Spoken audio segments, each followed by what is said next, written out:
उत्तर पूर्वी दिल्ली के मयूर विहार सनातन धर्म मंदिर में पूजा अर्चना करने पहुंचे दिल्ली बीजेपी प्रदेश अध्यक्ष आदेश गुप्ता। उन्होंने मंदिर में पूजा अर्चना की और सभी के लिए सुख शांति बनी रहे, इसीलिए भगवान शिव से प्रार्थना भी की। साथ ही उन्होंने केजरीवाल सरकार पर भी जमकर निशाना साधा। भाजपा प्रदेश अध्यक्ष आदेश गुप्ता ने केजरीवाल के गुजरात में हर युवा को नौकरी की गारंटी वाले बयान पर कहा कि उनका काम है झूठ बोलना, वह कुछ भी बोल सकते हैं। दिल्ली में 12 लाख नौकरी देने का वादा किया था, जबकि एक आरटीआई के जवाब में खुलासा हुआ है कि उन्होंने मात्र 440 नौकरियां ही दी हैं।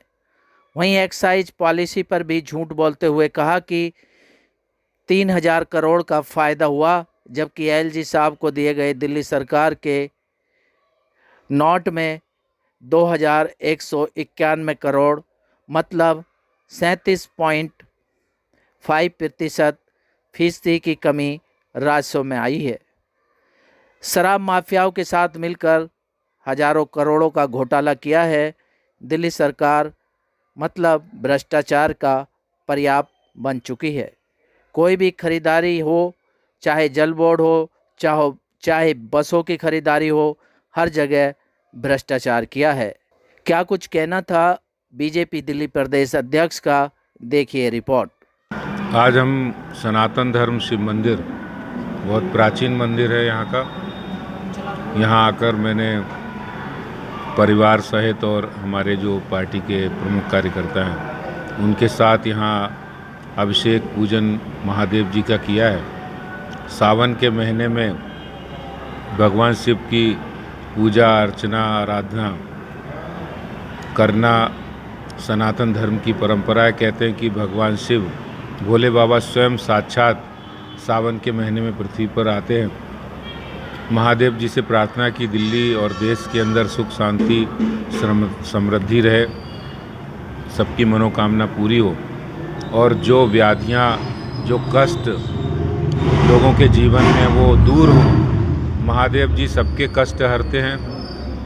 दिल्ली और देश के अंदर जो कष्ट है उन कष्टों को दूर हो। हम कोरोना जैसी महामारी से महादेव की कृपा से अब दूर हो रहे हैं। कोरोना महामारी हमसे यहाँ से जा रही है। मैं समझता हूँ कि महादेव जी की कृपा है और सावन के महीने में सब लोग सुखी रहें, इसी मनोकामना के साथ आज हमने यहाँ पूजा अर्चना की। अगर बात राजनीतिक करें तो भाजपा और आप में जिस तरह से खींचतान चल रही है, केजरीवाल ने कल गुजरात में जाकर एक और ऐलान किया है कि हर युवा को नौकरी की गारंटी, उसके बारे में क्या है?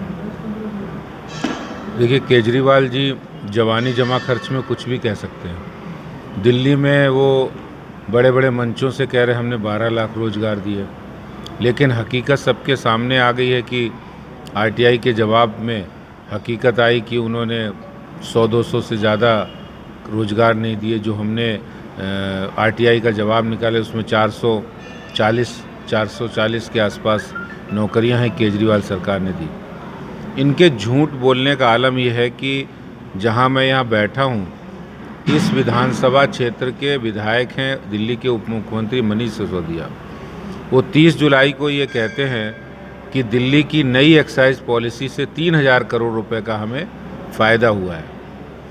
कल जब 31 जुलाई को कैबिनेट का, उन्हीं की कैबिनेट का नोट, जो दिल्ली सरकार का कैबिनेट नोट एलजी साहब को भेजा गया, उसमें कहा गया कि जब से नई एक्साइज पॉलिसी आई है तब से 2191 करोड़ रुपए रेवेन्यू जो दिल्ली के राजस्व मिलना चाहिए वो कम हुआ है।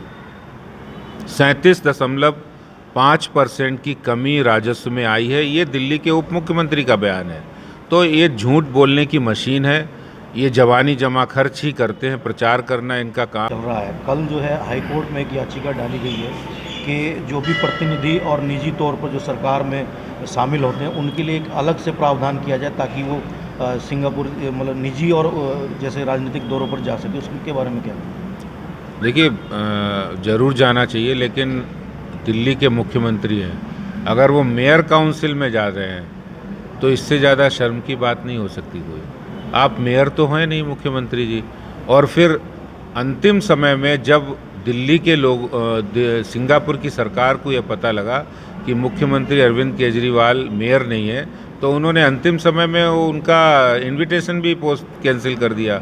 तो किस बेशर्मी से बार बार वो जाने की कह रहे हैं। अरे दिल्ली में आपको इतना काम करने को मिला है, आप दिल्ली में लोगों की चिंता नहीं कर रहे, और जब विदेश जाने का वक्त आएगा तो विदेश भी चले जाना, लेकिन दिल्ली में तो काम कर लो और फिर जहाँ बुलाया जाए वहीं जाना चाहिए।